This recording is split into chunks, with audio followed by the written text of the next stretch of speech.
네, 안녕하세요. 2026년 8월 12일 저희 한국풍공학회 제5차 정기 웨비나를 시작하도록 하겠습니다.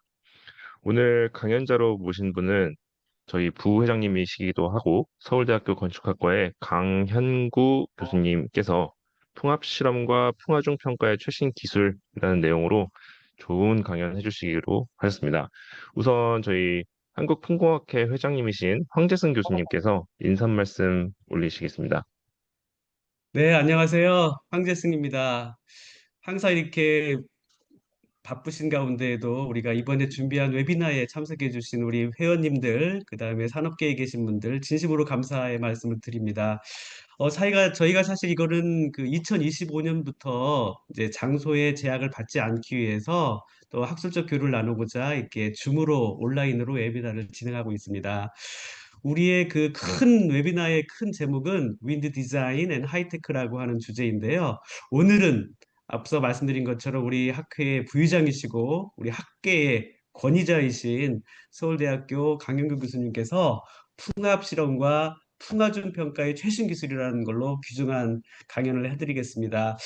여러분도 잘 아시던 것처럼 정말 바람이라고 하는 것은 변동성과 복잡성이 크기 때문에 이론적으로 예측하기 힘들거든요. 그래서 풍합 실험은 주로 이제 외장재 실험을 국한됐었는데 최근에는 이제 기술의 발전과 함께 뼈대 구조를 설계하기 위한 풍화중으로도 이렇게 활용을 하고 있습니다. 그래서 이 구조물 표면의 복잡한 그다음에 아주 어려운 여러 가지 현상들이 정밀하게 예측되고 적분함으로써 이제 실제 구조물의 동적 하중을 산출하게 되는 거죠. 그래서 이러한 것들에 대해서 오늘 뜻깊게 우리 강영규 교수님께서 최신 기술에 대해서 명확하게 그다음에 이 이론적인 것뿐만이 아니고 현업에서 연구에서 즉각적으로 쓸 수 있는 아주 유익한 통찰을 여러분들에게 보일 줄 알고 있습니다. 그래서 다시 한번 우리 강현구 부회장님께 진심으로 감사의 말씀을 드리고요. 또 이 웨비나를 항상 준비해 주신 우리 임원님들께도 감사의 말씀을 전합니다. 우리 한국풍공학회가 앞으로 이제 계속해서 정기 세미나, 온라인 세미나를 계속할 텐데요. 그래서 이를 통해서 내풍 설계의 기술적 이슈의 주도권을 가지고서 우리나라의 풍광업 발전에 그 좋은 역할을 할 수 있도록 하려고 합니다. 그래서 여기 참석하신 분들께 다시 한번 감사의 말씀을 드리고요. 이 자리는 소통의 자리입니다. 그래서 이제 필요하시면 언제든지 질문해 주시고요. 소통할 수 있도록 또 필요에 따라서 우리가 말씀하신 것처럼 이제 학회 홈페이지에 또 여러 가지 올려놓기 때문에 필요하실 때마다 언제든지 다운로드 받으셔서 보시면 되겠습니다. 다시 한번 우리 강사님, 그다음에 회원님들 감사드리면서 유익하고 알찬 시간 되기를 기대합니다. 감사합니다. 감사합니다. 네, 그러면 이제 강현구 교수님을 모시도록 하겠습니다. 교수님, 예, 안녕하세요. 예, 네, 안녕하십니까? 예, 예. 되게 무더운 지금 여름날 아침부터 업무에 바쁘실 텐데, 저희 8월 웨비나에 참석해 주셔서 감사드립니다. 이 제목은 풍합 실험과 풍화중 평가의 최신 기술인데, 예, 풍합 실험만 있는 건 아니고요. 예, 주로 풍합 실험이 되겠습니다. 풍합 실험을 가지고 풍화중 평가를 저희가 해오진 않았죠. 사실 외장재 설계에 주로 활용만 됐었는데 실제로는 뭐 기존에도 풍력 실험과 풍합 실험을 서로 비교하여서 어느 정도의 그런 일치성 같은 것들을 확인하는 그런 부분은 많이 있었는데 또 이 건물 외장이 평평하지 않고 뭐 이렇게 여기 제 마우스가 보이는지 모르겠는데 뭐 이렇게 울퉁불퉁 한다던가 그러면은 풍합 이 뭐 피크 풍합 같은 경우에는 주로 모서리 쪽에 이제 쏠리게 되는데 거기를 놓칠 수도 있고 또는 거기에만 너무 집중이 된다거나 그러면은 이렇게 울퉁불퉁한 그런 면 같은 경우에는 그것만 갖고서 풍력을 산정하기에는 조금 무리가 있을 거 아닙니까? 그래서 당연히 풍력 실험과 풍합 실험을 다 수행을 해야 되고요. 뭐 최근에는 50층 넘는 건물은 풍환경 실험도 하게 돼 있는데 예, 그것은 이제 주변 이제 환경에서 어떻게 풍속이 뭐 증가되느냐 그런 것을 체크하는 실험이죠. 그래서 일단 풍동 실험에 대해서는 풍환경 실험 제외하고요. 뭐 아시다시피 풍력 실험이 있겠고 풍압 실험이 있습니다. 이제 일본에서는 다른 용어를 쓰는데 이제 일본을 제외한 대부분의 국가에서는 하이 프리퀀시 프레시 인테그레이션 테스트라고 부릅니다. 그래서 하이 프리퀀시라는 거는 이게 리지드한 모델을 쓴다는 얘기입니다. 굉장히 어, 고주파를 가지는 모델인데 풍압 실험 같은 경우에는 이제 거의 픽스드고 풍력 실험 같은 경우에는 약간 이게 아무래도 밑면력을 재야 되기 때문에 정확하게 리지드는 아니지만 이제 거의 리지드에 가까운 그런 모형을 쓰게 되어 있습니다. 그래서 이제 하이 프리퀀시 프레시 인테그레이션 윈드 터널 테스트 같은 경우에는 그런 풍압을 프레셔 탭, 풍압공을 사용해 가지고 각각의 위치에서 이렇게 잰다던가 아니면은 이렇게 그 외부와 내부를 동시에 잰다던가 아무래도 약간의 두께가 있어야 되겠죠. 이 두께가 없게 하려고 그러면은 이제 또 내부만 재고 외부만 재서 양쪽을 따로따로 실험해가지고 상호 합치는 기술도 요즘에 있긴 하지만 그 내압과 외압을 동시에 재는 게 가장 좋겠죠. 순 풍압을 재는 게 좋겠죠. 그다음에 오른쪽에 있는 거는 이제 리지드 모델이 아닌 실험이죠. 공탄성 실험이라고 에어로 엘라스틱인데 이 경우에는 이제 그 휘청휘청거리는 그런 플루이드 스트럭처 인터랙션을 통합 실험 중에 바로 구현을 하는 건데 굉장히 어렵습니다. 진, 그 실제 건물에서의 그런 어떤 이제 질량의 수직 분포라든가 강성의 수직 분포를 정확하게 반영을 해야 되고요.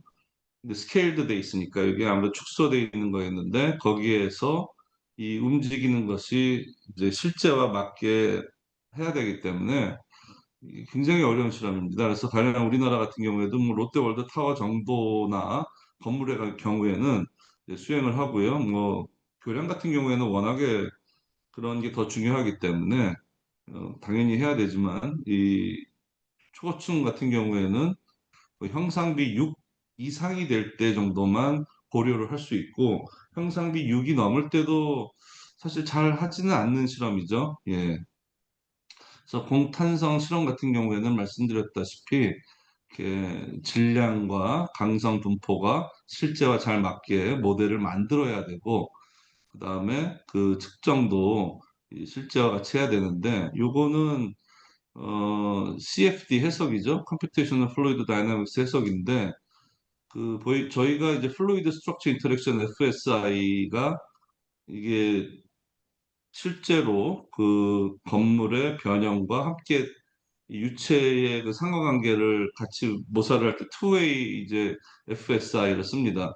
그래서 굉장히 정확한 건데 물론 CFD 자체가 못 믿겠다라는 뭐 그런 분들도 있지만 아시다시피 풍공학 같은 경우에는 모든 방법을 동원을 해야 됩니다. 그러니까 실험, 풍동 실험 굉장히 정교하게 잘 해야 되고요. 그래도 뭐 아무래도 레이놀즈 수가 다르기 때문에 뭐 곡면이나 이런 거 같은 경우에는 또 조금 한계가 있고 특히 이제 아까 제가 보여드린 것 같이 그런 내압과 외압이 동시에 작용하는 것 같은 경우에는 버페팅 이런 시뮬레이션이 거의 이제 레이놀즈 수가 다르기 때문에 불가능에 가깝기 때문에 풍동 실험이 정답이다라고 말할 수는 없어요. 다시 이걸 돌리겠습니다. 그리고 풍동 실험과 CFD를 또 CFD 하는 게 보통 또 쉬운 일이 아니지 않습니까? 그리고 또 여러 가지 뭐 이제 다각도에서 저희가 면밀한 노력을 해야 되는 분야예요. 하나의 정답이 없기 때문에 여러 각도에서 이제 들여다보면 어떻게 보면 포렌식 같은 분야인 거죠. 그래서 최선의 노력을 다해야 되는. 이 같은 경우에는 넌리니어 비헤이비어까지 저희가 모델링을 했습니다. 그래서 투웨이라는 거는 하나는 미케니컬, 그 변형하고 심지어는 비선형까지 가는 이렇게 부분이고 그 다음에 이제 당연히 유체와 이 구조물과의 상호작용에 의한 볼텍스 인듀스드 바이브레이션 이런 것들까지 하는 게 이제 CFD인데 거기에 넌리니어까지 한 그런 모델링이라서 세계 최초로 한 거라서 한번 보여드리려고 보시다시피 요거와 이렇게 넌리니어까지 함께 했다. 예, 그런 것이고요. 논리니아까지 보는 건 쉽지 않죠. 예. 또 보시다시피 그 비선형까지 보게 되면은 그 드리프트나 베이스 모멘트가 확 줄어들게 됩니다. 공탄성 실험을 하면은 그 아까 풍합 실험이나 풍력 실험 같이 리지드 모델로 실험한 것보다 하중이 줄어드는 거는 들어보셨을 거예요.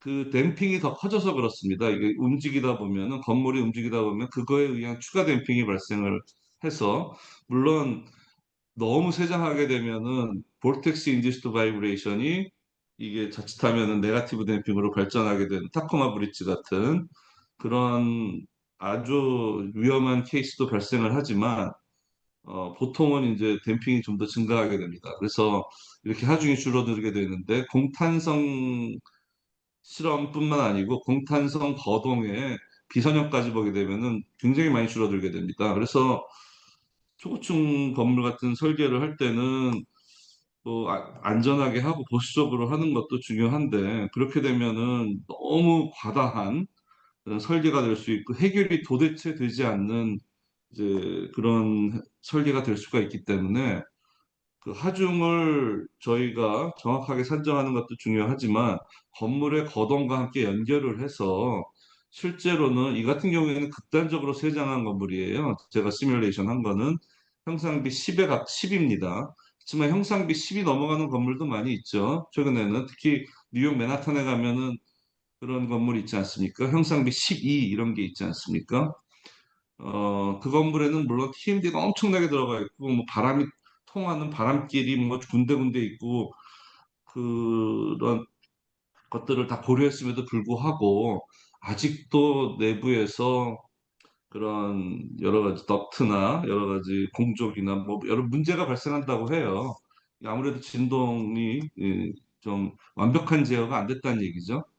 그래서 보시다시피 이렇게 하중이 많이 줄어드는 것은 분명히 철근이나 이런 부분에 대해서 어떤 부재에 대해서 많은 저희가 그런 좀 생산적인 설계를 가져갈 수 있다라는 부분이 있다는 걸 말씀드리겠습니다. 그래서 풍합 실험 같은 경우에는 특히 요즘에 성능 기반 내지는 내풍 설계에서 풍합 실험의 풍합공의 데이터를 사용해 가지고 시간 이력 해석을 많이 하고 있죠. 왜 시간 이력 해석이 활성화돼야 되는지에 대해서 오늘 좀 많이 설명드릴 예정입니다. 시간 이력 해석이 굉장히 하기가 쉬워졌어요. 일단 컴퓨터 파워가 워낙에 좋아지고 소프트웨어가 그거를 핸들링 할 수 있을 정도로 좋아져서 지금은 시간 이력 해석이 옛날에 비해서 뭐 한 10년 전, 20년 전에 비해서는 상상할 수 없을 정도로 굉장히 편해졌습니다.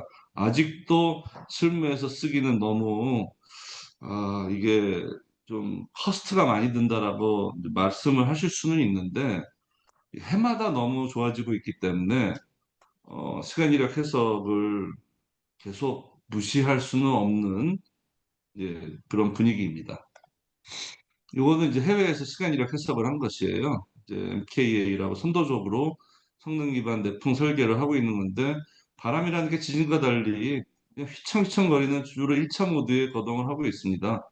이거 다시 한번 틀어드리면요. 잘 보일지는 모르겠어요. 꼭 이런 걸 하면 이게 또 잘 안 되더라고요. 하여튼 시간 이력 해석은 일단은 그 유체와 그 구조물 간의 상관관계인 플루이드 스트럭처 인터랙션을 반영을 하는데 그거를 실시간으로 원래 투웨이 FSA 같으면은 구조 모델링 1단계 가고 다시 유체 CFD 모델링 가서 또 하나 반영하고 다시 구조 쪽으로 와서 또 한 단계 가고 그다음에 또 CFD 와서 또 한 단계 가고 이어지면서 돼야 되는데 투웨이 그래서 투웨이라 그러죠. 근데 그게 아니고 이 같은 경우에는 그냥 에어로다이나믹 그런 풍동 실험 데이터를 가지고 시간 이력을 그냥 넣는 거기 때문에 일종의 뭐 그 정도까지의 사무관계까지는 아니지만 워낙에 많이 휘청휘청거리면은 당연히 공탄성 거동을 고려할 수 있는 투웨이 플루이드 스트럭처 인터랙션까지 고려해야 되지만 건물 같은 경우에 그 정도가 아니지 않습니까? 그래서 원웨이 플루이드 인터랙션을 반영할 수 있다. 그 다음에 뭐 다이나믹 리스폰스 당연히 반영할 수 있다. 공진 성분을. 그렇지만 뭐 이 극단적인 뭐 세장한 건물 같은 경우에는 공탄성 거동의 일부인 뭐 vortex induced vibration이라든가 그게 더 네거티브 댐핑으로 발전하는 플러터라든가 또는 버페팅에 의해서 네거티브 댐핑을 발휘하게끔 할 수 있는 소지가 되는 갤로핀 같은 경우에는 반영이 안 되는 거죠. 그래서 교량하시는 분들의 성능 기반 내풍 설계를 위한 해석은 좀 더 고차원이 될 수가 있는데 아직까지 개발 단계죠. 일단 건물에 집중을 하겠습니다. 그래서 풍압 실험을 말씀드렸고요. 공탄성 실험을 말씀드렸고 풍력 실험은 이렇게 밑면 전단력, 밑면 전도 모멘트, 밑면 비틀링 모멘트를 직접 육분력계라 그러죠. 이렇게 그 이 턴테이블 밑에서 재는 것입니다. 그래서 그 하쪽의 방향은 3차원 카테시안 코디네이트 세 가지 방향이고 그 엑시스에 대한 모멘트가 세 개니까 여섯 개인데 그걸 다 동시에 재는 것이죠. 그래서 이거 같은 경우에는 L자형 모형인데 이렇게 이제 재는 것입니다. 뭐 아무런 풍동 실험이 안 나와 있으면은 서울대에서 실험한 것들입니다. 전부 이렇게 나와 있으면은 뭐 저희가 딴 데서 한 것이고요. 풍력 실험에서 이제 제가 했던 것 중에 하나 특이한 것은 그 트윈 타워 같은 경우에는 풍력 실험을 어떻게 하느냐. 요 육분력계를 뭐 두 개를 동시에 설치할 수도 없고 한쪽만 설치를 해야 되는데 하나 하고 따로 하나 하고 하는 것은 정확하지 않은 설계가 되겠죠. 왜냐하면 에어로다이나믹 포스가 이 왼쪽에 있는 구조물에 의해서 바뀌기 때문에 그렇습니다. 다만 이게 리지드로 붙어 있는데 이게 리지드로 여기 접합이 돼 있으면은 당연히 여기서 측정될 게 없겠죠, 오른쪽에서. 따라서 여기는 붙어 있지 않게 이렇게 살짝 얹혀지기만 이렇게 만들고 그 다음에 여기도 살짝 띄어져 있습니다. 그렇게 에어로다이나믹 포스까지는 완벽하게 반영이 될 수 있는 장애물 같이 설치가 되어 있고 그 연결 과정에서는 살짝 돼 있다는 그런 말씀드리고요. 요거는 왜 이렇게 구멍이 많냐? 저희가 페라메트릭 스터디를 하다 보니까 이 스카이 브릿지의 위치에 따라서 이렇게 다 어떤 효과를 발휘하는지를 보기 위해서 이 위치를 바꾸기 위해서 구멍이 많습니다. 그래서 밑면 전단력을 사용하기 때문에 이 건물 전체의 힘을 바로 그냥 다이렉트리 인지하기는 굉장히 쉬운 것이죠. 당연히 그래서 풍력 실험을 하고 있습니다. 그래서 저는 이제 이 두 개를 동시에 어떻게 좀 할 수가 없을까. 그래서 이 파사드가 복잡하지 않은 풍압 실험으로도 풍화중을 산정을 할 수 있는 것은 당연한데 이게 만약 복잡한 경우에는 어떻게 할까 그러다가 여기 각자 레벨마다 로드셀을 달자. 지금은 세 개밖에 없지만 이걸 더 이제 다분화하여 로드셀을 이렇게 각각을 달아가지고 파사드마다 다 힘을 측정을 할 수 있지 않겠느냐라고 해서 개발한 게 풍력 접근 실험인데 사실 그 동기는 통합 실험과 풍력 실험을 이제 한 번 해서 안 되지 않습니까? 보통 뭐 두 번씩 하지 않습니까? 이제 그러다 보니까 비용이 점점 늘어나니까 뭐두 번가 부족한 구조물도 많죠. 이제 그러다 보니까 한 번에 다 하면 참 좋겠다라는 생각에서 개발한 건데 회장님이 요거를 언제 어디서 한번 보셨나 봐요. 그래서 요거를 주제로 강연을 해달라고 하셨지만 보고는 제가 굉장히 슬라이드 한 두세 개밖에 안 나오는 거라서 소개만 시켜드리는 정도로 하겠습니다. 리지드 모델이고요. 다만 저희가 이렇게 이 풍하중을 직접 재는 겁니다. 이 로드셀이 다 안쪽에 들어가 있어요. 그리고 각각이 따로 움직여요. 근데 그러면은 이게 다 분리가 돼 있죠. 분리가 돼 있는데 바람은 들어가면 또 안 되기 때문에 약간 이렇게 젤 같은 것을 살짝 발라가지고 이 두 개의 층이 서로 따로따로 힘을 받기는 하면서 그러면서 바람은 안 들어가게 이렇게 이게 젤로 살짝 바른 것입니다. 그래서 이 실험을 성공은 했는데 뭐 실무 적용까지는 요원한 일이죠. 그래서 이름은 High Frequency Force Integration Test라고 지었습니다. 프레셔 인테그레이션이 아니라 힘을 직접 재니까 Force Integration. 그래서 특허를 냈는데 혹시 이거를 실용하는 데 관심 있는 뭐 어떤 회사에서는 연락을 주시면 감사드리겠습니다. 미국 특허도 등록이 되어 있습니다. 예. 그래서 뭐 PSD 이 그 분포를 보시면 알겠지만 기존의 그런 어떤 그 해외의 데이터와 저희가 똑같은 모델을 만들어서 풍력 적분 실험을 한 그런 거와 PSD가 거의 일치하는 것을 확인을 하였고, 일단 이건 연구는 여기까지만 하였습니다. 예. 그래서 모델은 뭐 열심히 만들었는데 일단은 그렇고요. 이제 본격적으로 풍압 실험과 풍력 실험을 그러면은 풍화종을 선정하는 데 있어서 사실 풍력 실험을 쓰면 좋단 말이죠. 왜냐하면은 풍압 공이 너무 많고 이게 파사드가 아까도 제가 말씀드렸다시피 표면이 막 불규칙 울퉁불퉁 한다든지 또는 이게 앞에서 다 90도 각도가 아니고 뭐 60도 뭐 30도 뭐 곡면일 수도 있고요. 요즘에 곡면 많이 있지 않습니까? 그래서 이게 골치가 아프단 말이에요. 또 어떤 풍합곡이 또 몇 개 안 되기도 하고 또 어떤 풍합곡은 뭐 갑자기 튀는 값이 있을 수도 있고 그래서 풍력 실험으로 바로 쓰고는 싶은데 그것이 과연 가능한 것이냐를 보는 연구를 수행을 했습니다.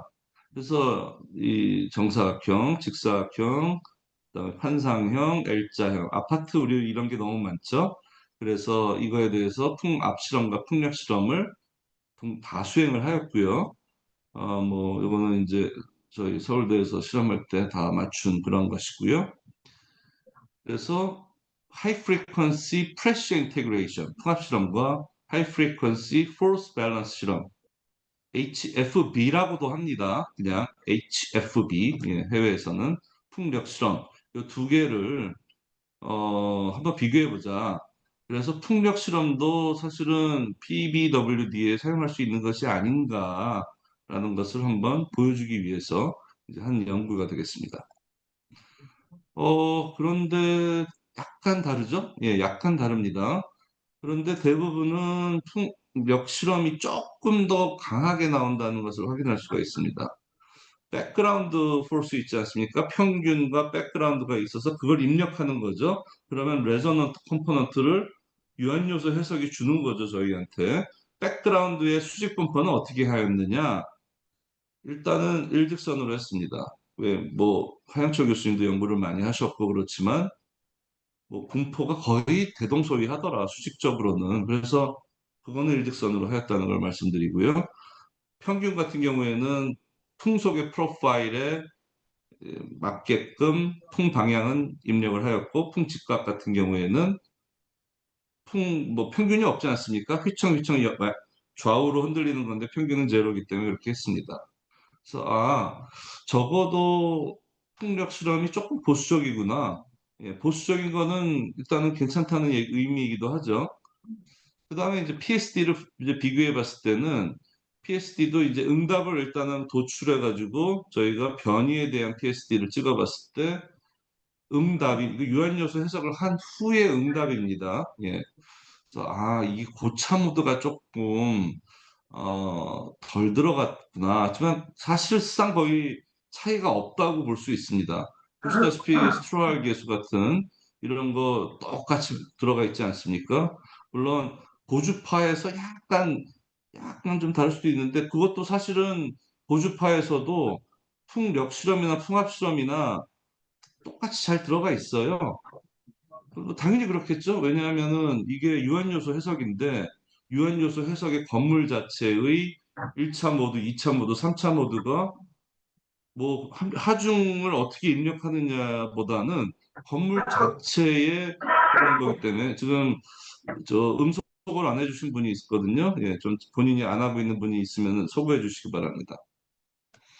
그래서 거의 대동소이한 것을 볼 수가 있고요. 뭐 시간 이력을 뭐 쭉 찍어서 비교할 수는 없지만 그래서 아까도 말씀드렸다시피 비공진 성분은 수직 등분포로 가정을 하였고 그래서 밑면 전동 모멘트의 비틀림을 입력을 하였고요.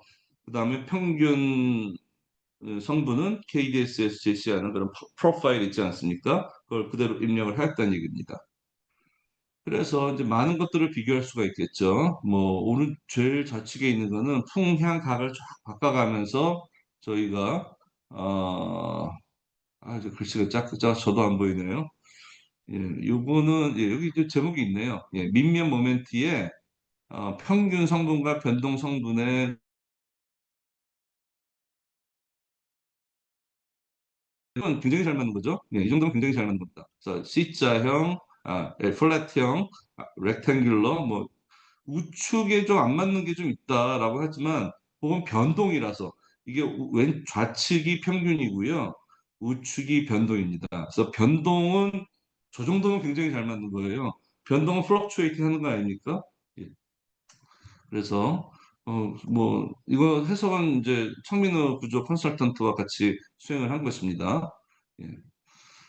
그리고 또 이제 그 어떤 응답을 저희가 유한 요소 모델에서 유한 요소 해석 모델에서 추출해 가지고 그거를 또 이제 확률론적으로다가 가우시안 분포를 찍어봤더니 스큐니스 뭐 양측으로 뭐 이렇게 좀 쏠리는 건 없는지 또는 평평하게 이게 벨 모양이 너무 퍼진 거는 없는지 그래서 뭐 외도랑 첨도라 그러죠. 스큐니스 앤 코터시스를 비교해 봤을 때도 사실상 굉장히 차이가 없는 거예요. 이 정도면은. 이건 가우시안 분포의 그 평균의 위치를 거의 그대로 따라간다는 얘기거든요. 예.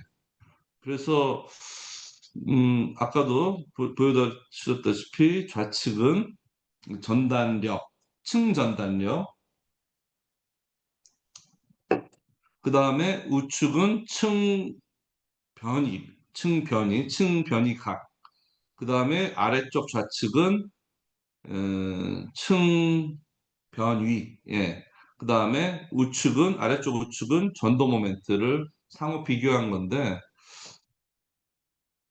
그래도 좀 다르지 않느냐라고 하면은, 그것도 존중합니다. 그것도 존중을 하는 게, 풍공학 같은 경우에는 정확한 것을 끝도 없이 추구해야 되는 분야고, 정확한 것을 일단 끝도 없이 추구한 후에 그 다음에 뭐 세이프티 팩터나 뭐 여러 가지 뭐 하중 저감 계수나 뭐 어떤 다른 계수가 들어갈 수는 있어도 일단은 최선의 정확한 것을 얻어내기 위한 각고의 노력을 투여해야 되는 분야이기 때문에 어느 정도의 다름도 제가 인정을 하지만 그런 큰 차이는 없었다.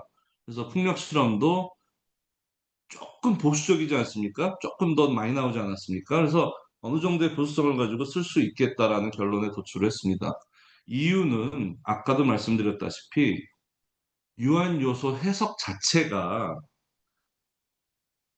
1차 모드, 2차 모드, 3차 모드를 안고서 시간 이력 해석을 발현을 하기 때문에 입력을 밑면으로 주고 수직 분포를 주었느냐, 각 층마다 주었느냐가 덜 중요한 어떻게 보면은 응답 같은 경우에는 구조물 자체의 동적 특성이 더 중요하기 때문에 그렇게 나왔다라는 말씀을 드리겠습니다. 그렇다면 우리가 시간 이력 해석을 이렇게 얘기를 하고 있는데 스펙트럴 해석 기존에 하던 제가 아까 리지드 모델을 써서 통합 실험, 풍력 실험을 하는 게 일반적이고 공탄성 실험은 거의 하지 않는다고 말씀드렸지 않습니까?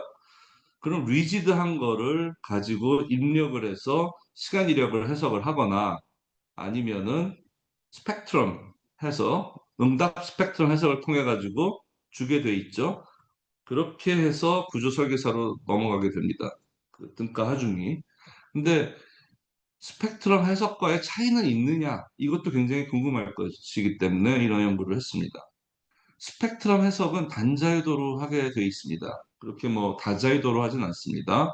그래서 구조 설계서에서 마이다스 모델에서 나온 그런 1차 모드 주기, 그 다음에 모드 형상 또는 이제 질량과 뭐 어떤 강성의 어떤 그 자료를 주면 그거를 1차 원 1자유도화로 해서 1자유도로 만든 그런 응답을 구해서 그것을 등가 중에 포함을 시키죠. 즉 이렇게 풍동 실험을 하고 나면은 PSD가 에어로다이나믹 포스 이런 분포가 나오고요. 그 다음에 저희가 메케니컬 어드미턴스라 그러는데 이런 응답을 이게 사실은 지진에서 말하는 다이나믹 앰플리피케이션 팩터랑 완전히 같은 것입니다. 그래서 초프라 책에 나오는 바로 그것입니다. 그래서 이 두 개를 중첩을 시켰을 때 나오는 그런 어떤 레조넌스 이펙트까지 넣으면은 뭐 이 경우에는 스트롤 개수가 이렇게 보이지만 사실 여기에 응답이 들어가 있습니다. 어딘가에. 예. 뭐 삐쭉 튀어나와야 되는데 그렇게는 안 나와 있는데 사실은 삐쭉 튀어나와 있는 게 어딘가에 하나 있죠. 여기 이런 게. 그래서 이렇게 스펙트럼을 해석을 하는 것이 일반적입니다. 스펙트럴 애널리시스라고 하겠습니다. 뭐 응답 스펙트럼 해석 또는 스펙트럼 해석. 예. 그런데 시간 이력 해석과의 차이를 이렇게 봤을 때 분명히 다자유도에서 나오는 2차 모드, 3차 모드는 빠져 있습니다. 스펙트럴 애널리시스는. 그 이유는 당연히 단자유도이기 때문에 그렇습니다. 단자유도이기 때문에. 그래서 고차 모드는 들어갈 수가 없는 것이다. 그것이 하나의 차이점입니다. 고차 모드라 그러면은 이게 높아서 당연히 고차 모드가 많이 들어가는 것도 있지만 약간의 비정형에 의해서 또 뭐 이게 반드시 뭐 어떤 풍방향으로의 그런 거 말고도 약간의 비틀림이라든지 이런 것들에 의한 고차 모드도 있는데 그것은 반영은 되지 않는 게 스펙트럴 어널리시스입니다. 그래서 저희가 이제 시간 이력 해석을 했을 때 뭐 여러 가지 변장비를 여러 개 다르게 해서 물론 요 시메트릭은 맞춰가지고 이제 모델 9개에 대해서 이제 해석을 했습니다. 그 유한 요소 해석을 하게 되면요. 9개만 하더라도 이게 쉬운 일이 아니지 않습니까? 여기 다 스티프니스 이런 거 잘 고려를 해야 되고 다 디멘션 같은 거 다 해가지고 저희가 잘 짜서 해야 되는데 항상 제가 그런 연구 페이퍼를 내면 코멘트가 그거는 부족하지 않냐 결론을 내기에는 이런 게 좀 많아요. 그렇다고 제가 90개 유한 요소 해석을 할 수는 없거든요. 예, 그래서 최대한 노력을 한다. 예, 그런 관점에 대해서 유한 요소 해석을 좀 스펙트럼 어널리시스 같이 좀 너무 쉽게 보는 건 아닌가 학자들이 약간 이런 좀 경향도 있다는 걸 말씀드리면서 봤더니 응답입니다. 응답. 변위의 요거는 이제 표준 편차 비슷한 거죠. RMS라 그러면은 그 평균을 제외하고 0으로 놓고 이렇게 표준 편차를 구했다는 얘기 아닙니까? 예. 그래서 루트 등분 스퀘어라고 그래서 표준 편차라고 보시면 됩니다. 표준 편차만을 비교했습니다. 왜냐하면 피크를 비교하기가 힘들어요. 스펙트럴 어널리시스는 표준 편차로 하는 겁니다. 그 아까 PSD의 그런 그 어떤 분포에 의해서 나온 면적으로 예. 그랬더니 차이가 별로 없네요. 예, 변이가 뭐 5%가 안 납니다. 예, 보시다시피. 그래서 시간이랑 해석과 차이가 없구나. 그런데 가속도, 요게 또 중요한 거 아닙니까? 저희가 사용성 설계에 있어서 이거는 꽤 차이가 많이 나네요. 10%까지도 나고, 16%까지 나고 있습니다. 예, 그래서 가속도는 이게 분명히 최고층 펜트하우스나 이런 곳에서 어지럼증을 많이 느낀다라는 얘기가 좀 있지 않습니까? 그런 높은 건물들은. 그러면은 이제 문제가 심각해지거든요. 도저히 못 살겠다. 더 이상 내가 여기서 일주일 이상 더 이상 못 살겠다. 하루도 더 못 살겠다. 이런 게 있거든요. 그게 되게 중요한 거거든요. 건물 설계에 있어서. 그래서 오차가 여기서 나온다라는 것입니다. 그런 어떤 다자유도에 반영을 하지 않는다면은. 그래서 시간 이력 해석이 좀 더 우수한 건 당연하지 않습니까? 예. 그 다음에 이제 결정적으로 이런 풍방향, 그 다음에 풍직각 방향, 비틀림 방향에 대해서 각 풍향 각마다 단자유도를 하나씩 수행을 하게 되어 있습니다. 단자유도이기 때문에 당연히 한 방향으로만 수행을 하게 되어 있고요. 후에 하중조합을 하게 되어 있습니다. 뭐 지진도 비슷하지 않습니까? 지진도 리스폰스 스펙트럼 어널리시스 이런 걸 하면은 각 방향으로 한 다음에 뭐 이제 그런 어떤 하중조합을 하듯이 하중조합이라는 게 뭐 고정하중, 활하중 이런 조합이 아니고요. 풍방향, 풍직각방향, 비틀림에 대한 하중조합을 말하는 건데 여기 다이어그램으로 잘 나와 있죠. 예. 그래서 이런 하중조합을 하는 것도 사실 요 세 개는 그 기존 기준에 있는 ISO나 아니면 KDS 또는 뭐 AIK 뭐 이런 데 있는 건 한 세 개밖에 없지만 다른 이제 보통 그 풍동 그 전문 업체는 하중조합을 뭐 열 몇 개씩 합니다. 그래서 잘 반영이 되게끔은 하지만 그래도 하중조합에서 어느 정도의 에스티메이션은 있다.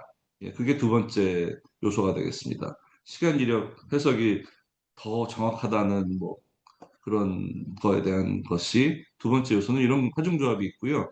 세 번째는 모드 쉐입입니다. 모드 쉐입. 근데 이 모드 쉐입을 마이다스 모델이 있다 그러면은 액추얼 모드 쉐입을 갖고서 그냥 분포를 그대로 시키면 되는데 그렇게는 하지 않는 것 같더라고요.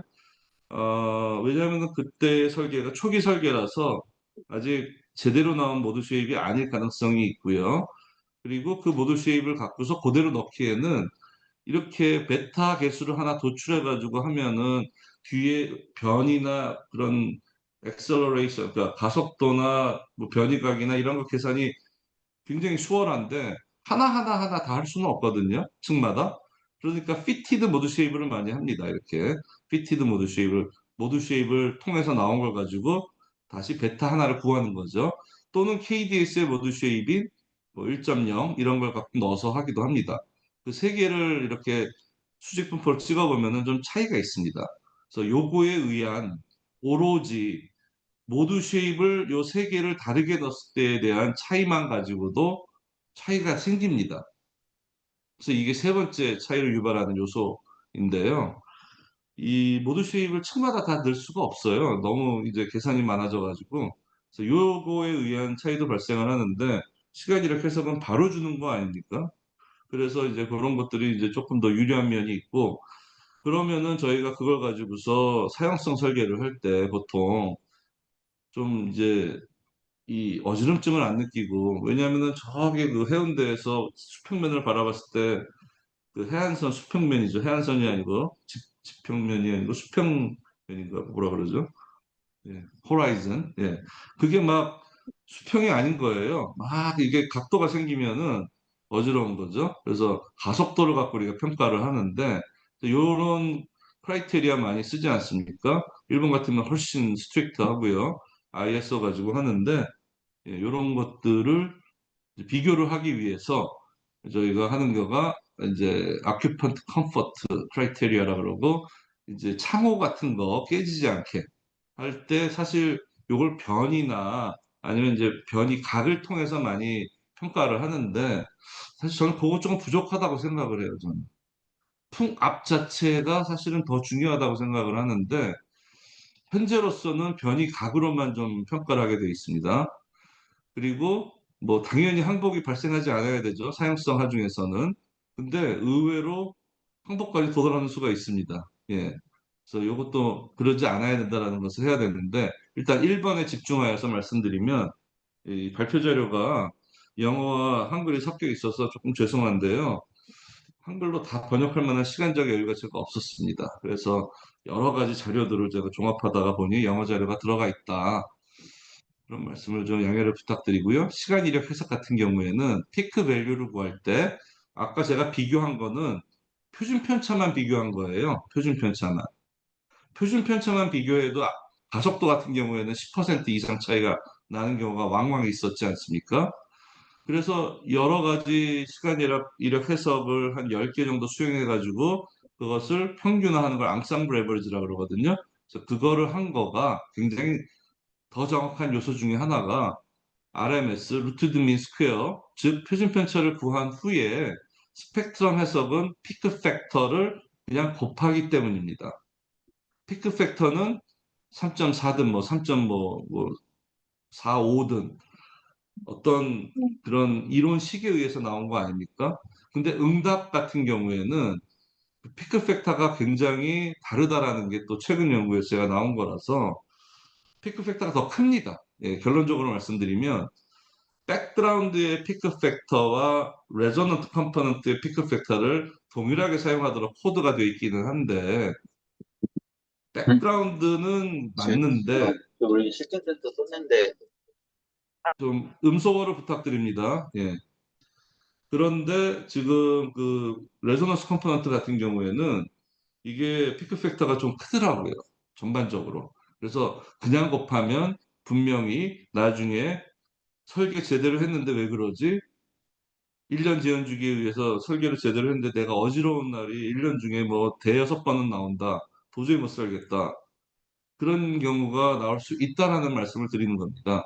그 다음에 이제 저희가 피크 엑셀러레이션을 각 방향에 대해서도 하는데 토셔널도 구한 다음에 그걸 조합을 하게 돼 있죠. 이렇게 ATC 가이드 3에서 조합식이 있습니다.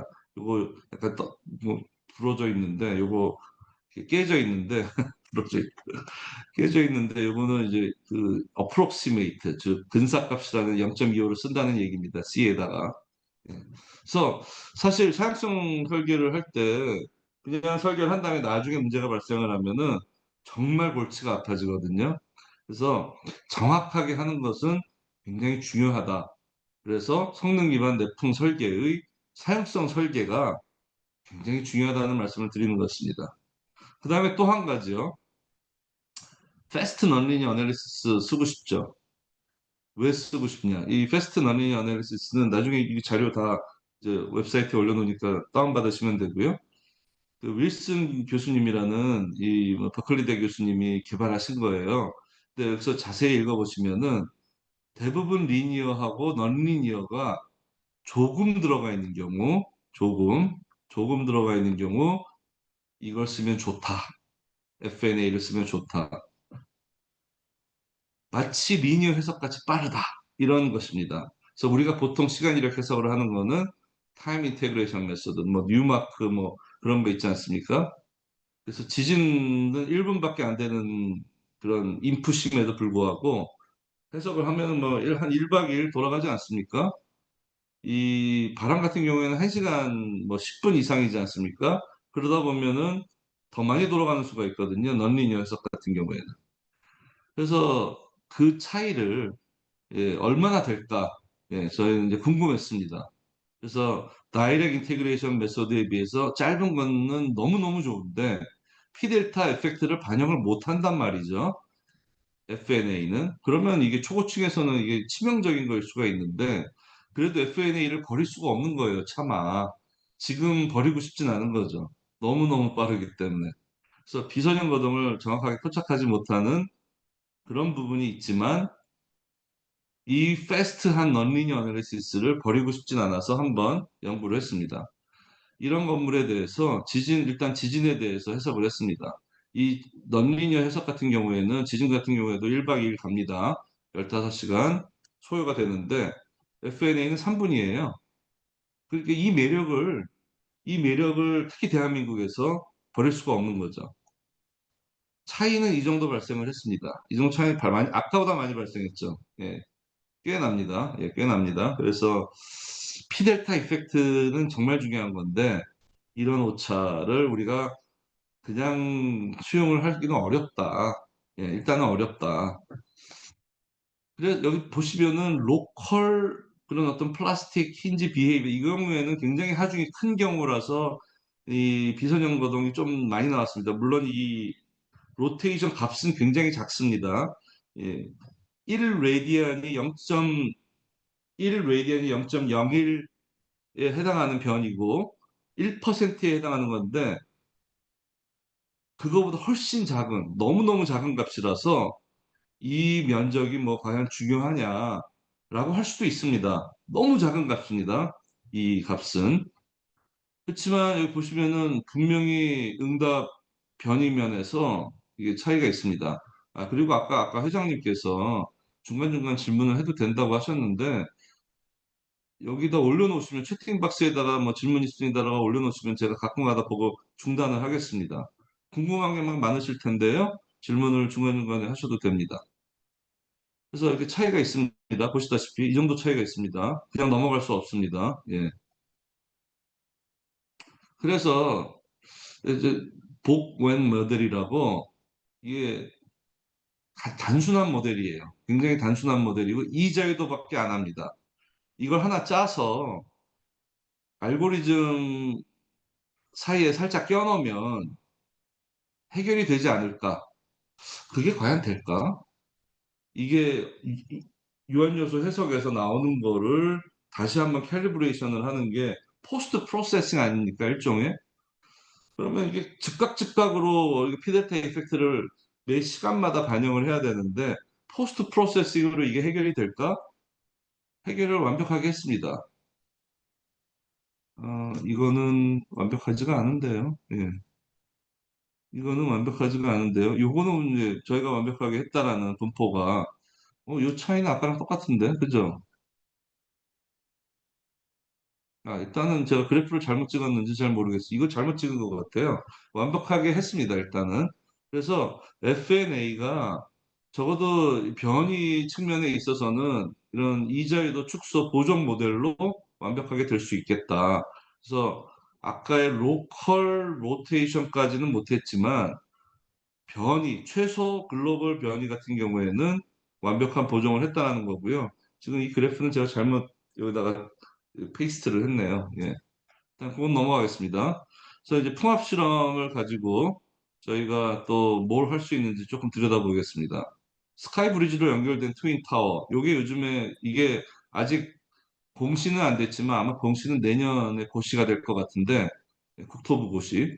최근 바뀐 거죠. 그래서 빨간색 부분이 바뀐 것입니다. 이 저희 KDS 기준이고요. 풍화중 설계 기준인데 고차 진동 모드 또는 연결 진동 모드는 풍응답, 즉 변이 같은 거죠. 또 풍화중에 영향을 미치는 건축물에 대해서 실험과 해석 방법이 이를 고려할 수 있다. 연결 진동 모드는 뭐냐면요. 건물 두 개가 서로 연결되어서 상호 진동에 영향을 미치는 것입니다. 또 뒤에 부분 보시면은 비슷한 게 또 들어가 있습니다. 동적 응답에 보시면 고차 진동 모드 또는 연결 진동 모드. 고차 진동 모드는 초고층이죠, 그냥 말 그대로. 그래서 해석 방법에 이를 고려할 수 있다. 고려해야 된다는 너무 강한 이제 기준 어조라서 할 수 있다로 들어간 걸로 알고 있습니다. 그래서 시간이력 풍응답 해석을 해야 된다는 건데 이거를 다 우리가 스카이 브릿지 이렇게 조그만 거 하나 설치하는데 이걸 다 해야 됩니까라는 게 될 수가 있기 때문에 일단 할 수 있다. 네, 로 되어 있습니다. 예. 이거는 일단은 모델을 따로 만들어야 돼요. 왜냐하면 풍합공 다 설치해가지고 아래로 빼려면은 잘 이제 한쪽 열려 있으면 좀 편하죠. 예. 그리고 여기 삼각형은 아래를 쭉 막는 겁니다. 이렇게. 그리고 요 위치는 변화시키기 위해서 저희가 이렇게 따로따로 만들었어요. 그래서 리지드한 건데 그냥 요 풍합공들이 다 요 브릿지와 뭐 요 브릿지 스카이 브릿지 밑면 윗면 뭐 앞면 전면 다 설치가 되어 있고요. 여기도 쭉 막아서 저희가 실험을 했다는 것이고요. 그래서 연결 진동 모드의 영향을 고려해서 설계를 해야 된다라는 게 성능 기반 내풍 설계에는 약간 의무화 조항 비슷하게 들어가 있고요. 성능 기반 내풍 설계를 안 할 때는 할 수 있다 정도로 들어가 있습니다. 아직까지는. 그렇지만 뭐 3년이나 몇 년 안에는 이런 건물을 뭐 건물 하나하나 따로따로 한 다음에 스카이브리지 붙이는 식으로다가 하면 안 된다는 그런 이제 시작이 되겠죠.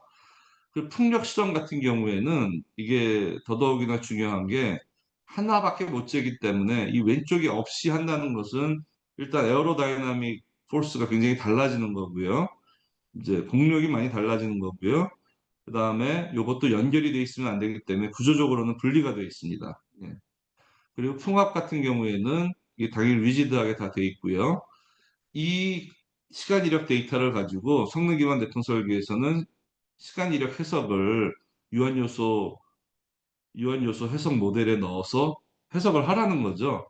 근데 여기에 넣을 것들을 시간 이력 해석을 통해서 잘 도출을 해야 된다는 거고요. 결론적으로 말씀드리면은 스카이 브릿지가 있음으로 해서 에어로다이나믹 포스, 즉 평균 성분과 비공진 성분은 각각의 타워에 대해서 줄어듭니다. 뭐 아무래도 이 와류 방출이나 이런 것들이 달라지기 때문에 좌측 우측이 달라지기 때문에 줄어들게 되어 있습니다. 그래서 좋은 거죠. 다만 스카이 브릿지 자체가 받는 하중은 꽤 큽니다. 그거를 고려를 해야 될 것 같습니다. 그래서 이 스카이 브릿지의 위치도 이게 또 거리가 중요한데 저희는 하나밖에 못했어요. 이 거리가 또 너무 가까워지면은 또 뭐 그 안에 터널링 이펙트나 이런 게 형성이 될 수도 있고요. 특히 이게 가까워지면은 이게 하나는 좌측으로 가고 하나는 우측으로 가는 그런 볼텍스 와류 방출이 발생하게 되면은 그야말로 위험한 것이기 때문에 이런 실험을 굉장히 면밀하게 해야 된다는 것이고요. 이 스카이 브릿지를 최상층에 설치했을 때 가장 이 스카이 브릿지에는 위험한 그런 하중이 걸리더라. 라는 그런 결론인데 일단 통합 실험으로 저희가 할 수, 그 통합 실험을 통해서 시간 이력 해석을 해야 되는 예시 중에 가장 중요한 게 트윈 타워라는 그것이 하나가 들어간다는 말씀을 드리고 싶고요. 그다음에 각 풍향 각에 대해서도 예, 마찬가지로 저희가 각각에 대해서 한 것과 비교를 했는데 뭐 아무래도 각각에 대해서 한 것과 차이는 좀 발생을 하게 되어 있습니다. 차이는 그렇지만 이 건물 자체에는 오히려 이득을 주는 면이 강했고요. 스카이 브릿지 자체의 그런 위험도가 증가하는 부분이 상층부였다라는 것을 결론에서 도출을 했습니다. 그래서 이게 그 스카이 브릿지의 모든 면, 이거는 이제 건물에 대한 면이고요. 이 스카이 브릿지가 없는 면이 있겠죠. 전면, 측면에서 하나는 없겠죠. 그다음에 이제 바깥쪽 면이고요, 측면이고요. 그래서 이런 풍합 실험을 가지고서 저희가 봤을 때 이 개수가 지금 여기가 좀 깨져 있는데 이게 로컬 프레셔 앰플리피케이션 레이쇼라고 이게 어떻게 이렇게 좀 잘 이게 안 보이는데 케이스 1에서 11까지는 뭐 이게 바꿔가는 것입니다. 그 스카이 브릿지 높이를 바꿔가면서 했는데 대부분 이제 변동이나 평균이나 그 스카이 브릿지에는 상당한 앰플리피케이션이 된다는 거고요. 특히 뭐 어떤 이런 면에 있어가지고 이런 것들 창호라고 할 수 있나요? 윗면을 예, 윗면이나 밑면 스카이 브릿지 그런데 굉장히 튀는 부분이 있습니다. 그래서 그 부분은 좀 신경을 써서 설계를 해야 된다는 것이고요. 차폐 효과, 그다음에 차폐 효과 하나 말씀드리겠습니다. 이 기준에서 이거는 이번에 들어온 그 조항은 아니고요. 기존에 있던 조항입니다. 그래서 성능 기반 내풍 설계로 도입했을 때 시간 이력 풍화 중 데이터를 산정할 때 이런 문구가 있습니다. 시간 이력 풍화 중 데이터의 하중 크기를 조정하여야 한다. 단 추가적인 풍동 실험을 통해 주변 건물의 차폐 효과가 아닌 그냥 건물 자체의 그런 공기역학적 특성, 에어로다이나믹 캐러터리스틱스 에어로다이나믹이라는 건 건물이 막 쉐입에 의해서 뭐 이렇게 하중이 바뀌는 그런 걸 의미하죠. 휘청휘청거리는 건 에어로 일라스틱이고, 예, 공탄성. 에어로다이나믹은 공력 또는 공기역학적이라고 표현을 합니다. 그래서 그 에어로다이나믹 캐릭터리스틱이 아니고 건물에 뭐 못따기를 한다든지 뭐 이렇게 어떤 뭐 불규칙성을 준다 그래가지고 하중을 줄이는 게 아니고 단순히 앞에 있는 건물에서 차폐 효과에 의해서 줄이는 것은 80%의 그 제한치 있지 않습니까? 저희 KDS 시계에서 줄일 수 있는 최소한의 그 줄일 수 있는 한계가 80% 아닙니까? 그 이하는 못 줄이게 돼 있죠. 성능 기반 내부 설계를 하면 그 이하를 줄일 수도 있다라는 게 있는데 차폐 효과가 아닌 걸 보여줘야 한다는 것입니다. 이제 차폐 효과는 막아주는 거고요. 반대로 앞에 건물에 의해서 증폭이 되는 수가 있습니다. 이렇게 이게 이제 건물이 이렇게 앞에 비스듬하게 있는 경우에 여기서 와류 방출이 일어나면서 스피드업이 됩니다. 이게 풍속이 할증이 됩니다. 풍속이 할증이 된다는 얘기는 1.3배가 될 경우에 풍압은 1.7배가 됩니다. 자승이기 때문에. 예. 그래서 꽤 많은 하중의 체해를 유발을 합니다. 이런 경우에 굉장히 위험한 경우가 되겠고요. 여기에 만약에 이 주파수 있지 않습니까? 건물의 고유 주파수가 이게 떨어지는 와류 방출의 그 주파수 있지 않습니까? 좌측 우측 고 주파수의 그 어떤 그 노멀라이제이션 즉 치수를 없게 만든 게 스트로할 넘버라고 하지 않습니까? 스트로할 넘버인데 오타네요. 럼버라고. 그러니까 와류 방출이 일어나는 그런 무차원화된 예, 그런 숫자를 스트로할 넘버라 그러고 또 그 고유 준동수를 또 무차원화한 거를 reduced natural frequency라고 하죠. 그거가 서로 매칭이 되면은 무슨 일이 발생하겠습니까? 앞에 인터피어런스 하는 건물이 극악의 아주 이 피해를 주는 거죠. 뒤에 있는 건물이 한테. 뒤에 있는 건물은 또 마침 L자예요. 우리 L자로 고층 건물 많은 나라지 않습니까? 그러니까 이런 극악한 경우가 발생할 수 있다는 거죠. 아파트 단지에서 충분히 발생할 수 있는 일입니다. 예. 챗GPT 얘기는 highly dangerous state가 된다. 럭킹까지 갈 수도 있다. VIV가 아니고 interference induced vibration이 발생할 수 있다라고 답을 줬어요. 뭐 볼텍스는 앞에서 발생을 하니까 뒤에서 받는 거는 볼텍스는 아니죠. 그러니까 interference induced vibration. 그래서 뭐 이제 굉장한 피해를 받을 수 있는 이런 일도 있고 차폐를 할 수도 있습니다. 그래서 저희가 또 연구를 했습니다. 그래서 이 건물의 위치를 하나하나 다 바꿔가면서 앞에서 이게 인터피어런스가 할증을 유발하거나 아니면은 더 많은 또 고유 주파수는 사실 관계가 없어요. 왜냐면 이게 리지드 모델이라서. 근데 그거는 유한 요소 해석해서 해야 되는 거죠, 나중에. 그리고 풍압 실험을 한 이유는 요게 풍력으로만 저희가 측정을 하게 되면은 수직 분포에 대한 어떤 영향도를 알 수가 없기 때문에 풍압 실험을 했습니다. 그래서 앞에다 건물들을 다 바꿔가면서 풍향 각도 바꿔가면서 존 뭐 5개로 나눠가지고 실험을 했는데 이게 너무 이제 방대하지 않습니까? 그래서 이게 이제 방대한 박사학위 논문으로 도출이 됐고 또 항상 나오는 게 그거죠. 이 건물 하나만 갖고 되냐? 뭐 L자형도 하고 뭐 또 뭐 다각형도 하고 뭐 이래야 되지 않냐? 또 형상비도 저희가 3개나 했는데 이것도 뭐 여러 개 해야 되지 않냐? 주변 건물 간섭 효과를 그렇게 열심히 했는데도 각각의 케이스가 또 다 다르기 때문에 하여튼 열심히 노력을 했다. 그래서 결론이 뭐냐? 영어로 돼 있는데 제가 해석을 해드리면은 일단 건물 폭의 2dB가 되는 위치에 놓이게 되면은 앰플리피케이션 고려해야 된다. 무조건. 건물 폭에 건물 폭 B에 2배의 거리 안에 뭔가가 위치하게 되면은 이거를 고려해야 된다. 그 얘기는 뭡니까? 그 건물이 있다가 없어질 수도 있거든요. 예, 뭐 그런 일은 뭐 한 몇십 년 후에 일어날 수 있지만 건물이 있다가 없어졌으면은 차폐가 없어지는 거거든요. 차폐가 없어지면은 이 건물 설계가 굉장히 아까 50%까지 다운해가지고 만약에 했다고 치면 갑자기 50%가 아니고 이제는 확 올라가는 게 되거든요. 그런 경우는 이제 위험할 수 있다. 그래서 그 건물이 아예 없는 것도 실험하라는 얘기예요. 그래서 차폐 효과로 줄어드는 경우는 인정을 못 하겠다라는 구절이고요. 그럴 경우에는 그 식에 의해서 나온 것보다 마이너스에 들어가 있죠. 그 식은 20%밖에 못 줄인다는 얘기가 되겠습니다. 그 다음에 또 하나의 결론은 이 인터피어런스 이펙트를 인터피어런스 이펙트를 이제 고려를 해야 된다는 거고요. 정확한 것은 풍동 실험을 해야 된다는 것이고요. 우리가 만든 게 있어요. 인터피어런스 PSD 팩트라는 걸 하나 만들었는데 형상비 4와 적어도 정사각형 건물의 플래넷에 대해서는 이것이 저희가 도출한 것이 굉장히 유용하게 쓰일 수 있겠다. 물론 아까도 말씀드렸다시피 수많은 비정형 건물과 형상비가 다른 거에 대해서는 안 맞지 않느냐라고 그러면 할 말은 없습니다.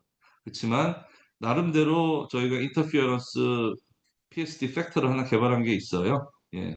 그래서 뭐 연구라는 것은 하나하나 밟아 나가는 거 아니겠습니까? 그래서 뭐 그런 차폐 효과. 차폐 효과라는 게 2가지죠. 하나는 차폐에 의해서 하중이 줄어드는 거.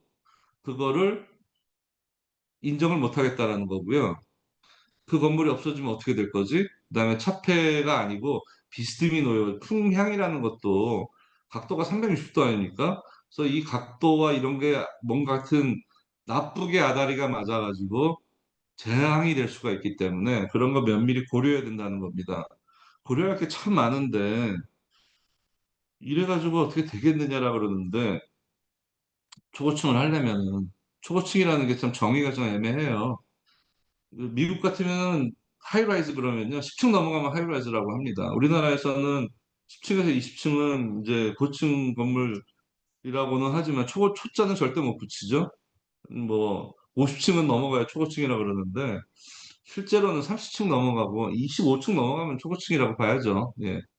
그래서 결국엔 저희가 많이 추구하는 그런 건물이기 때문에 예, 지금 질문이 하나 들어왔는데, 잠깐 차폐 일단 끝내고요. 여기 차폐까지 했고요. 다음에 마침 한양풍동 실험연구소랑 같이 연구할 것을 발표하려고 그랬는데, 그쪽에서 질문이 들어왔네요. 스카이브리지를 풍압 적분에 의해 시간 이력을 수행하는 경우 36개 풍향에 대해서 선정해서 사실 다 해야죠. 예, 다 해야죠. 예. 일반 캔틸레버라 그러면은 이제 이 지문이 길어가지고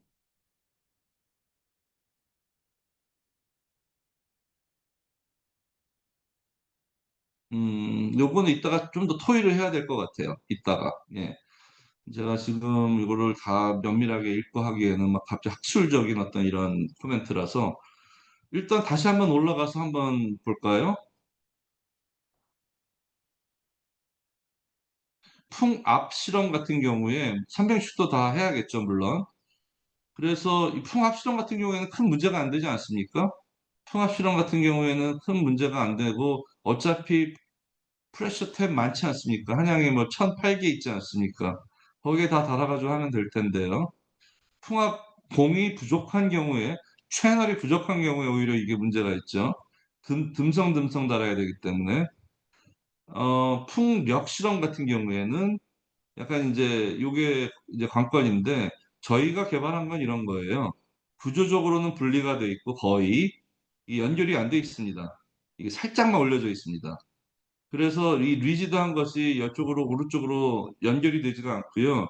다만 여기에 있는 어떤 뭐 그런 공력적인 공기 역학적인 부분은 반영이 되게끔 한 건데 이 시간 이력을 해석을 꼭 하라는 건 아니에요. 성능 기반 내풍 설계에서는 하라고 되어 있지만 성능 기반 내풍 설계가 아닐 때는 고려만 하게 되어 있습니다. 이렇게 고려.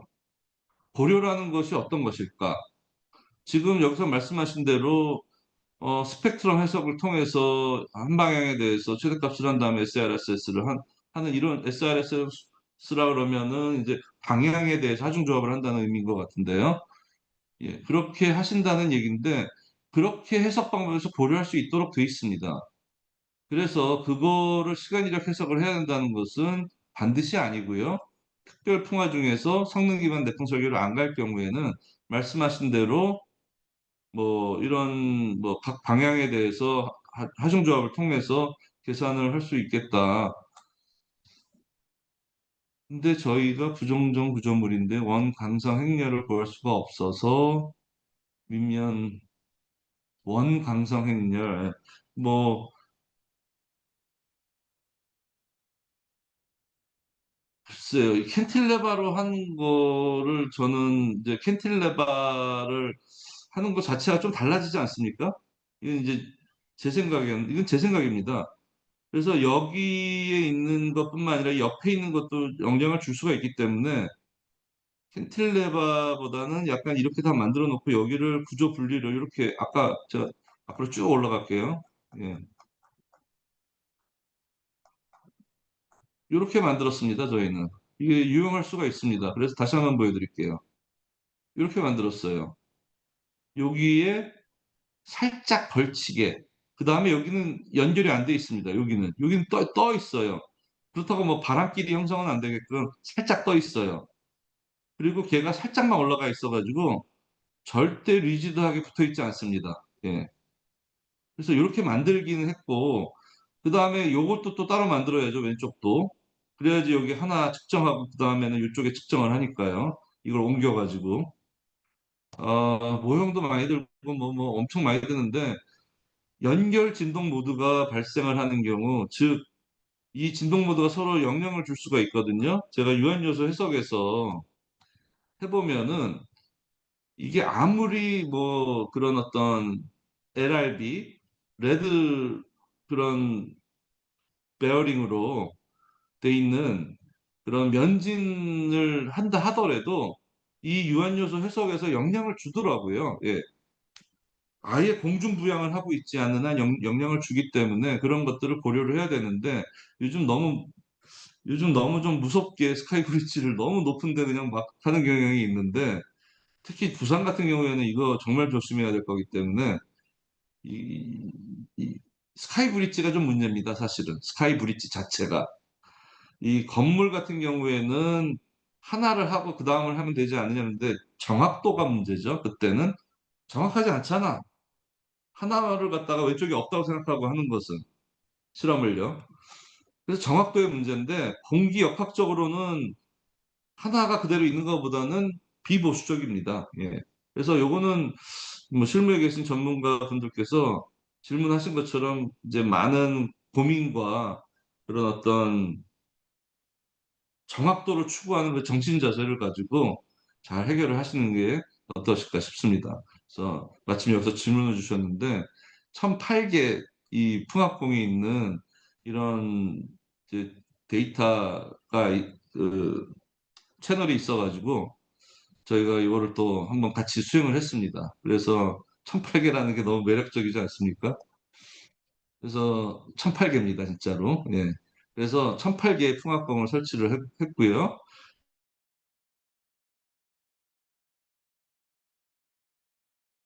그걸 투루스라고 이제 저희가 명명을 했습니다. 투루스. 이건 뭐 투루스다. 그런데 뺐습니다. 몇 개를 막 빼기 시작을 했어요. 저희가 풍합공을 빼가지고 해석을 했습니다. 물론 이게 그 창호 설계 관련 관점에서만 들여다보면은 결론은 다르고 그런 연구는 사실 많습니다. 기존에. 근데 저는 풍화중까지 반영을 제대로 할 수 있는 그런 풍합공의 배치는 무엇인가? 물론 모서리 쪽이 좀 많아야겠죠, 아무래도. 근데 중앙이 빠지면 곤란하다라는 게 일단 결론이고요. 그래서 중앙이 다 들어가 있는, 없는 경우까지 고려해가지고 이 9개의 열을 줄여서 8개, 7개, 6개, 5개, 4개, 3개, 2개 막 줄여가지고 수많은 변수에 대해서 저희가 해석을 하고 있습니다. 예. 하고 있는데 보시다시피 이 풍합공을 줄임으로 해가지고 많은 에러가 발생을 하게 됩니다. 이게 에러, RMS에 대한 에러입니다. 표준 편차의 에러가 되겠죠. 풍합공 줄이면 안 되겠네. 근데 그렇다고 1008개 못 사용하지 않습니까?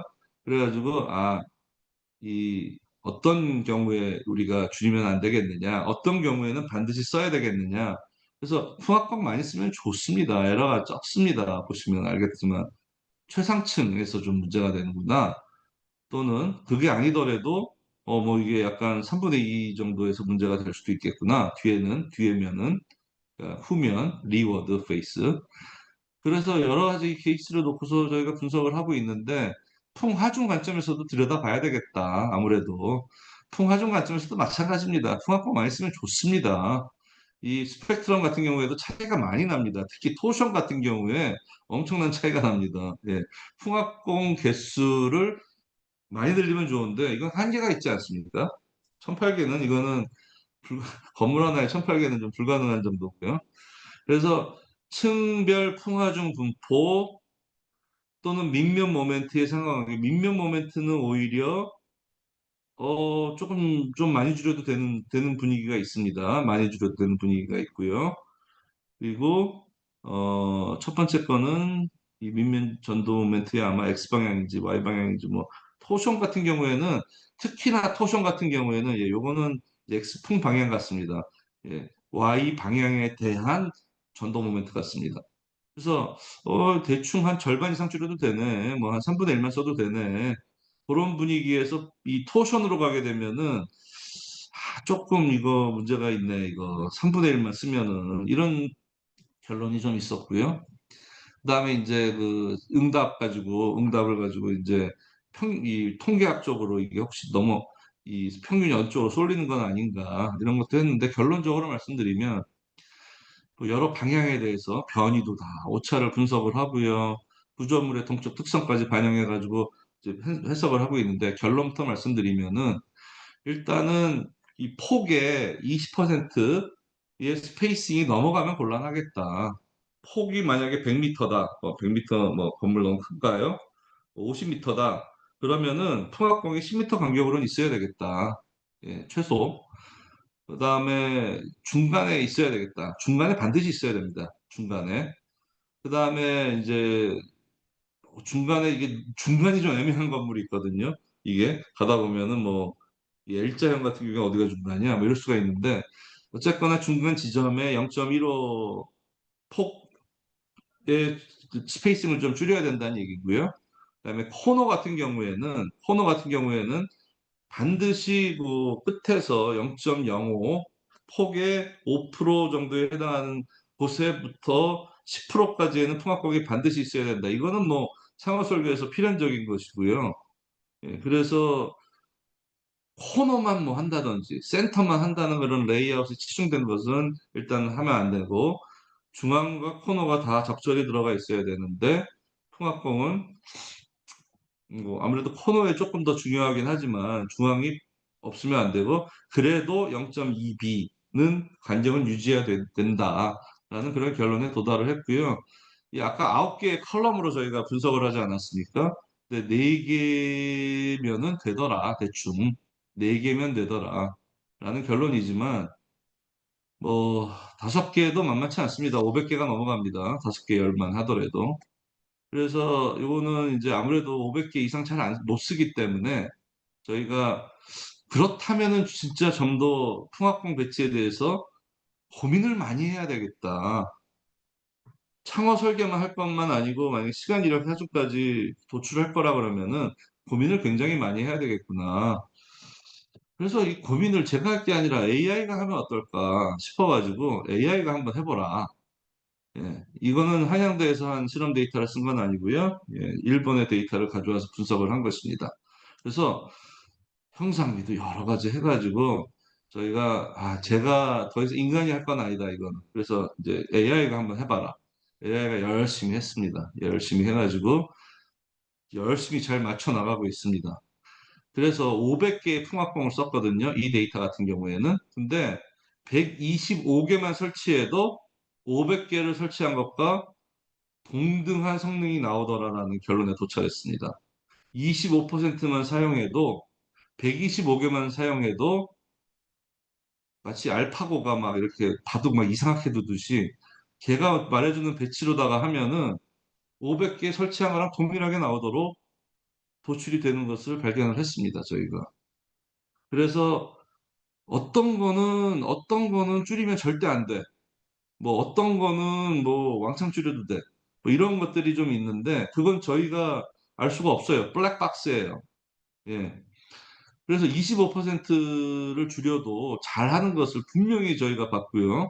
그래서 요거는 건물이 일단 형상이 잘 나오면은 한번 이 AI 분석을 통해 가지고 풍합공률이 만약에 한계가 있다 그러면은 한번 이거를 해볼 만한 가치가 있다라고 저희가 느꼈습니다. 왜냐하면 이 건물을 설계를 할 때, 이 어떠한 건물을 설계를 하든지, 만약에 이런 새로운 건물을 설계를 할 때, 풍환경 또 설계의 관점에서 주변 건물에 너 때문에 영향을 미치는 것까지 해야 돼. 라는 게 점점 강화가 되고 있거든요. 뭐, 지금은 사실 페데스트리안 레벨에서 지나가는 행인이 이런 간판 같은 거 얻어맞지 않게끔 이 풍환경을 하게만 되어 있는데 사실 아까도 말씀드렸다시피 한 건물 때문에 뒤에 있는 건물은 재앙이 될 수가 있거든요. 그러면은 뒤에 있는 건물까지 네가 평가를 다 해야 돼. 이게 또 어마무시한 일이 되지 않습니까? 풍합공에 한계가 있단 말이죠.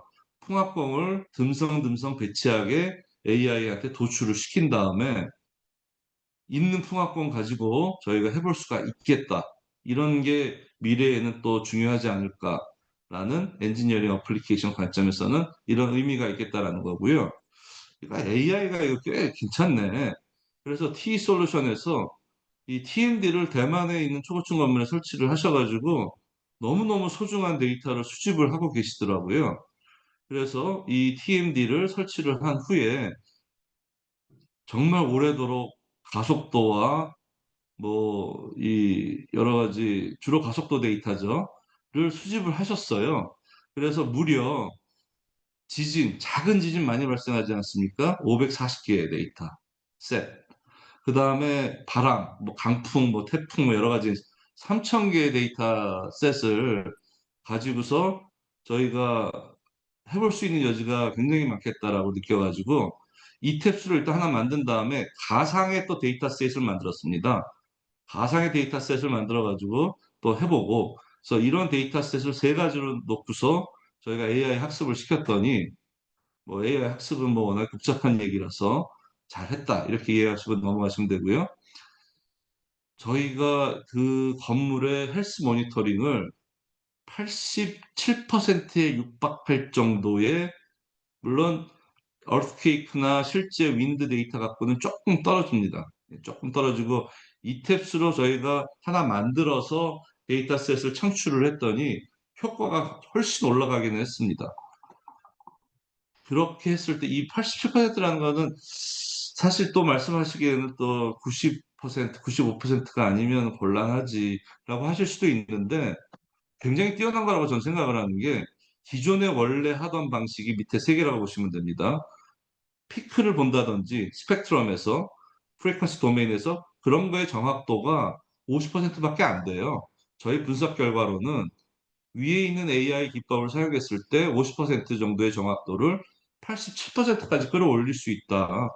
그래서 인간이 할 수 없는 거를 AI가 하면은 이 건물 진단이나 TMD가 잘 작동하고 있는지, 잘 작동하고 있더라고요. 예, 잘 작동하고 있는 건물을 이제 노후화가 돼서 언제 또 뭐 이런 어떤 보수가 필요한지 이런 것들을 파악하는 데 있어서는 AI의 그런 도움이 필요하겠다. 물론 오늘 주제는 AI가 아니었습니다. 근데 가다 보니까 이게 데이터가 많아지면 인간이 할 수 있는 거에 대해서는 어느 정도 한계에 봉착을 하더라.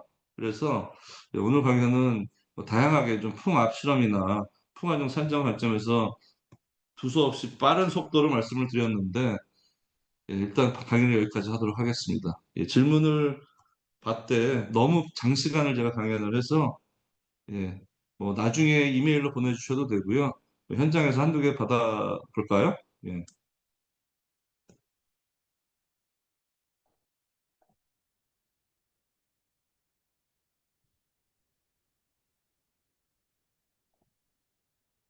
사회자분이 어디 가셨나요?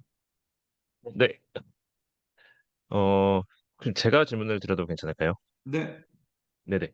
그 아까 공탄성 실험을 해서 비선형 거동을 고려하면은 베이스 모멘트랑 드리프트가 크게 감소하는 걸로 나타났는데, 만약에 이걸 실제 초고층 건물 설계에 적용을 한다면 안전성 확보를 위해서 기준을 마련한다고 한다면 어떻게 좀 마련이 되어야 할까요?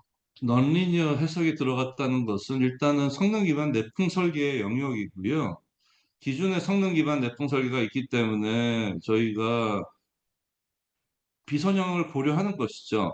근데 저희가 FSI, Two-Way SFI까지 하려면 One-Way FSI는 시간 이력 해석으로 하고 있죠.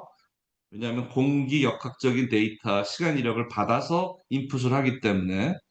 그러나 네. VIB 같은 경우에는 굉장히 세장한 건물, 타워, 뭐 남산 타워나 뭐 토론토 타워나 이런 타워 같은 경우에는 어마무시한 또 VIB가 걸릴 수가 있거든요. 그리고 그런 건물은 사실 롯데월드 타워도 원웨이 FSA까지면 충분하다고 봐요, 저는. 투웨이 FSA까지는 필요가 없다고 봐요. 그럼에도 불구하고 공탄성 실험을 했는데, 물론 제가 틀렸을 수도 있습니다. 투웨이 FSI까지 고려를 해야 된다 그러면은 CFD나 공탄성 실험을 해야 되는 거죠. 공탄성 실험을 했을 때 시간 이력 해석을 하는 거는 또 다른 차원 아닙니까? 왜냐하면 저희가 항상 형상비 3에서 6 정도의 건물을 가지고서 성능 기반 내풍 설계를 한다라는 가정을 하고 있는데, 형상비가 6에서 10까지 간다 그러면, 물론 그런 건물이 있습니다. 타워 같은 경우. 이 공탄성 실험을 해야 되는데, 그 다음에 넌리니어 비헤이비어까지 어떻게 볼 것인가는 조금 퀘스천 마크인데, CFD를 가지고서 한번 해본 겁니다. 파일럿.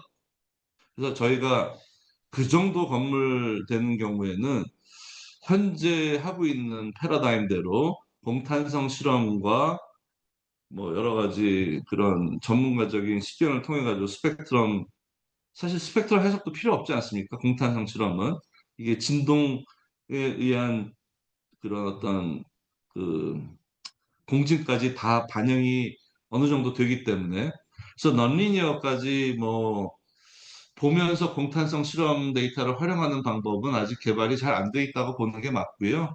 CFD를 갖고서 저희가 처음 트라이를 해봤다라는 정도라고 생각해 주시면 되고요. 형상비 6이 넘어가는데 풍압 실험이나 풍력 실험, 아까 풍압 실험이라고 하겠습니다. 풍압 실험과 시간 이력 해석을 통해서 이것을 정확하게 저희가 모사를 할 수 있겠느냐라는 질문에는 세모로 하겠습니다. 세모. 형상비 6이 넘어가면은 이거는 또 너무 이 고차원적인 문제라서 형상비 6까지는 동그라미고요. 형상비 6까지는 비선형 해석을 통해서 하중을 줄이는 면, 그런 면에 10분 활용을 해야 된다고 생각을 하고요. 왜냐하면 이게 너무 적습니다. 비선형의 그런 거동의 빈도가 굉장히 적어서 이건 극단적인 경우로 저희가 한 거고요. 그래서 이 하중이 줄어드는 것을 공탄성을 해서 줄어드는 것만을 봐도 형상비 6에서는 충분하지 않나 저는 그렇게 생각을 하고 비선형이 발생을 거의 안 하는 게 아니라 사실 TMD 같은 거가 다 비선형이죠. 예, 뭐 패시브 댐퍼나 뭐 그런 게 다 비선형이기 때문에 그런 거를 비선형성을 고려 안 하고 뭐 어떻게 설계를 할 수가 있겠어요. 그래서 그런 거를 다 설계를 하려면 뭐 형상비 6에 대해서는 오늘 논의할 것은 아니다라고 말씀드리겠습니다. 네, 답변 감사합니다. 롯데건설의 송인환 님께서 질문 하나 주셨습니다. 네. 기본 풍속이 조금 증가되었죠. 예.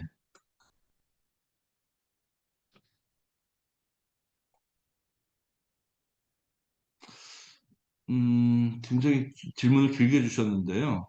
음, 지금 아마 그 하중 계수 하나가 오타가 있어서 이번에 수정이 되는 걸로 알고 있는데 이 3번의 질문하고는 상관이 없나요? 네. 개수가 하나 뭔가 잘못되어 있어가지고 바뀌는 부분이 있는데요. 지금 주신 질문은 이제 굉장히 길어가지고 뭐 되게 감사한데 지금 답변을 또 지금 마침 기준에 대한 또 강연은 아니었기 때문에 요 질문에 대해서는 저희 기준위원회가 있어요.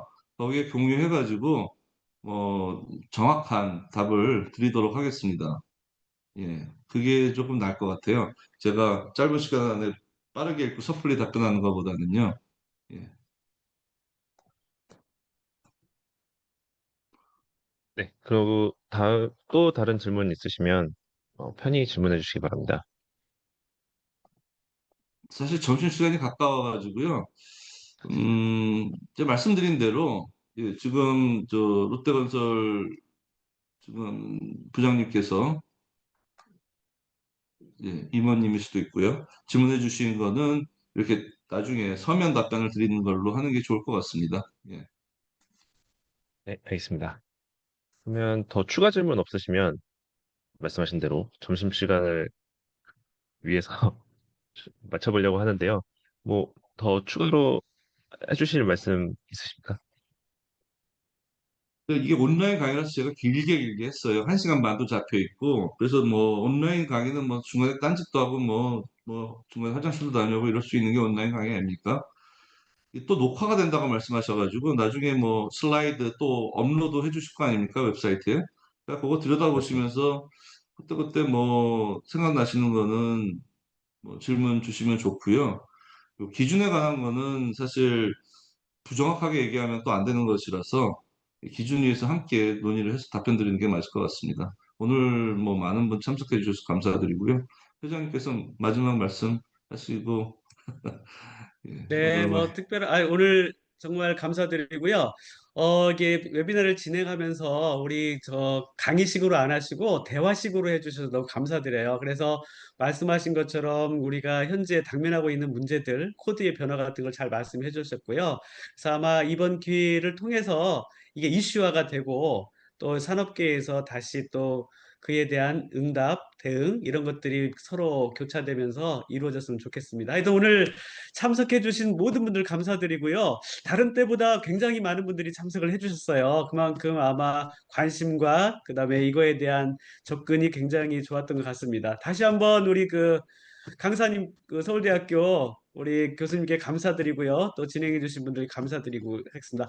말씀하신 거죠. 혹시 어려운 문제, 뭐 다른 문제들 있으시면 언제든지 저희 학회는 오픈되어 있기 때문에 많은 질문해 주시고요. 같이 고민하고 이끌어가는 학교 되도록 하겠습니다. 감사합니다. 네. 이것으로 2026년 제5차 정기 웨비나를 마치도록 하겠습니다. 참석해주신 모든 분께 감사드립니다. 감사합니다. 네, 감사합니다. 안녕히 계세요.